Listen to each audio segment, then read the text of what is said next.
ഇന്നിപ്പോൾ ഫോറസ്റ്റിൽ എന്താണ് സംഭവിക്കുന്നത്? ഫോറസ്റ്റിൻ്റെ അകത്ത് നടക്കുന്ന ഒരു കാര്യങ്ങളും ജനങ്ങൾക്ക് അറിയാനോ പൊതുപ്രവർത്തകർക്ക് അറിയാനോ പഞ്ചായത്ത് പ്രസിഡന്റിന് ഇടപെടാനോ കഴിയില്ല. കാരണം അവിടെ എഴുതി വച്ചിരിക്കുന്ന board trespassers will be prosecuted എന്നാണ്. ഫോറസ്റ്റിൻ്റെ അകത്തേക്ക് മനുഷ്യരുടെ ഇടപെടലിനെ അവസാനിപ്പിച്ച ഒരു നിയമ അമെൻമെൻ്റാണ്. അത് സ്റ്റേറ്റ് ഉണ്ടാക്കിയതാണ് കേട്ടോ. ദേശീയ തലത്തിൽ ഇന്ത്യയിൽ ഒരു സ്ഥലത്തും ഫോറസ്റ്റിലേക്ക് കയറുന്നതിന് ഒരു പ്രിവെൻഷനും ഇല്ല. അപ്പോൾ ഇവിടെ എങ്ങനെയാണോ ഫോറസ്റ്റിനെ കൈക്കലാക്കിയത് അതുപോലെയാണ് 2023 ഈ prevention of violence and damage of health persons and institutions എന്ന് പറയുന്ന ഈ ബില്ല് വഴി ഉണ്ടാക്കിയത്. അപ്പം ആശുപത്രിക്കകത്ത് നടക്കുന്ന ഒരു കാര്യത്തിലും ഒരു പഞ്ചായത്ത് പ്രസിഡന്റിനോ ഒരു മുനിസിപ്പൽ ചെയർമാനോ കോർപ്പറേഷൻ മേയർക്കോ ഒരു പഞ്ചായത്ത് മെമ്പർക്കോ അവിടെ പോയിട്ട് എന്താണ് നിങ്ങളിത് ചെയ്യാത്തത്, എന്തുകൊണ്ടാണ് നിങ്ങളുടെ പ്രശ്നം എന്ന് ചോദിച്ച് ഇടപെടാൻ കഴിയില്ല. ആ നിയമം സസൂക്ഷ്മം നമ്മൾ പഠിച്ചു കഴിഞ്ഞാൽ ഒരു മെഡിക്കൽ ഓഫീസറുടെ ഉദ്യോഗസ്ഥൻ്റെ കണ്ണിലേക്ക് രൂക്ഷമായി നോക്കിയാൽ പോലും അവരെ ഭീഷണിപ്പെടുത്തി എന്ന് പറഞ്ഞുകൊണ്ട് ഈ പറയുന്ന എന്താ പറയുക അവരുടെ കൃത്യനിർവഹണം തടസ്സപ്പെടുത്താൻ PDDP ആക്ട് ഉപയോഗിച്ച് ജയിലിലടക്കാവുന്ന നിയമം ഉണ്ടാക്കിയത് പിണറായിയാണ് 2023. ഇവിടുത്തെ ഹെൽത്ത് സർവീസിൽ എല്ലാവർക്കും പ്രൊട്ടക്ഷൻ കൊടുക്കണം, യാതൊരു തർക്കമില്ല. വലിയ ത്യാഗത്തോട് കൂടിയിട്ട് രാപ്പകലില്ലാതെ ഡോക്ടർ ഹാരിസിനെ പോലെയുള്ള എന്താ പറയുക ആയിരക്കണക്കിന് മെഡിക്കൽ സ്റ്റാഫ് ഇവിടെ വർക്ക് ചെയ്യുന്നുണ്ട്, നമുക്കറിവുള്ളതാണ്. പക്ഷേ നല്ല പുഴുക്കുത്തുകൾ ഇതിലുണ്ട്.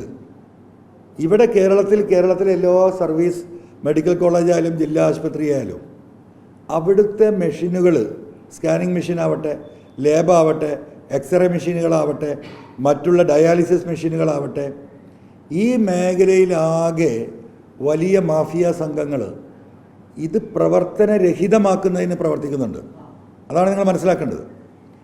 ഒരു 10 കോടിയുടെ ഒരു MRI മെഷീൻ കൊണ്ടുവച്ചാൽ ആ മെഷീൻ പരമാവധി വർക്ക് ചെയ്യുന്നത് കേരളത്തിൽ നിങ്ങൾ പത്രക്കാർ നിങ്ങൾക്ക് അതൊരു അന്വേഷണാത്മകമായിട്ട് ഇടപെടാൻ പറ്റുന്ന കാര്യമാണ്.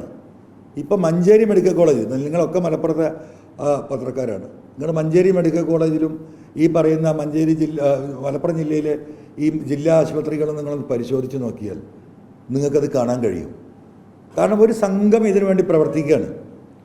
ഇതിനെ കൂച്ചുവിലങ്ങിടുന്നതിന് പകരം ഇതിന് പ്രോത്സാഹിപ്പിക്കുന്ന നിലപാടാണ് ഗവൺമെൻറ്റിൽ നിന്നും പാർട്ടിയുടെ ലീഡർഷിപ്പിലെ ചില ആളുകളും ഇതിൻ്റെ ഭാഗമാണ്.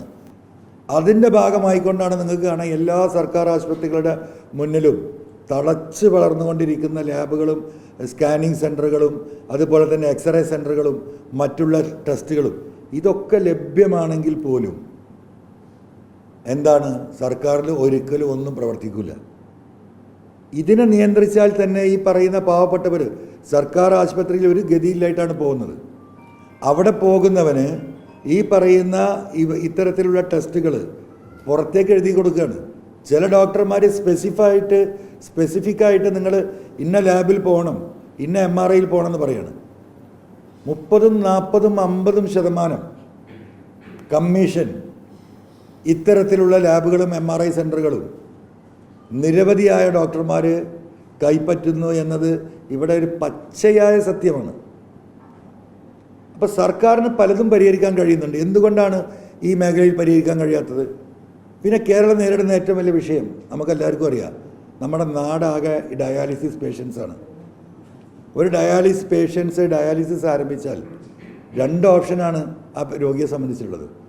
ഒന്നുകിൽ ആ ഡയാലിസിസ് ചെയ്ത് അങ്ങനെ മരിക്കണം, അല്ലെങ്കിൽ ഡയാലിസിസ് പോലും റിയാക്ട് ചെയ്യാത്തൊരു ഘട്ടത്തിൽ വരുമ്പം ഈ കിഡ്നി ട്രാൻസ്പ്ലാന്റ് ചെയ്യണം.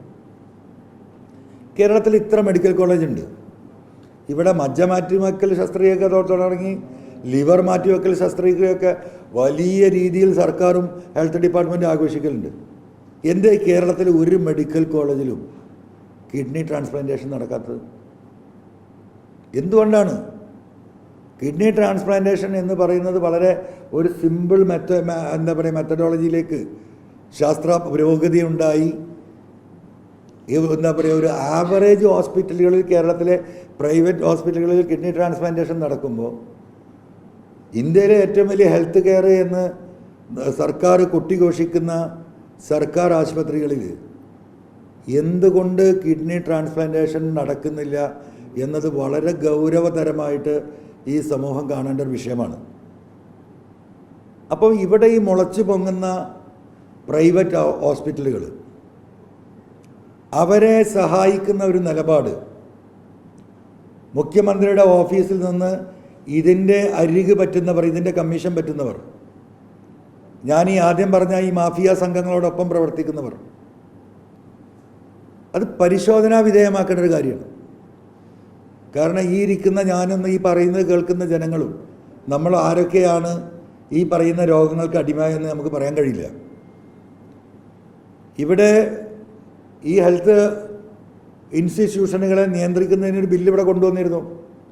സർക്കാർ ചില റേറ്റുകളൊക്കെ നിശ്ചയിച്ചിരുന്നു. ഓരോ ചികിത്സക്കും ഈ എമൗണ്ടിൽ കൂടുതൽ വാങ്ങാൻ പാടില്ല എന്ന ആ നിയമം അനുശാസിക്കുന്നുണ്ട്. എവിടെയെങ്കിലും ഉണ്ടോ? ആരെങ്കിലും ഇത് പരിശോധിക്കുന്നുണ്ടോ?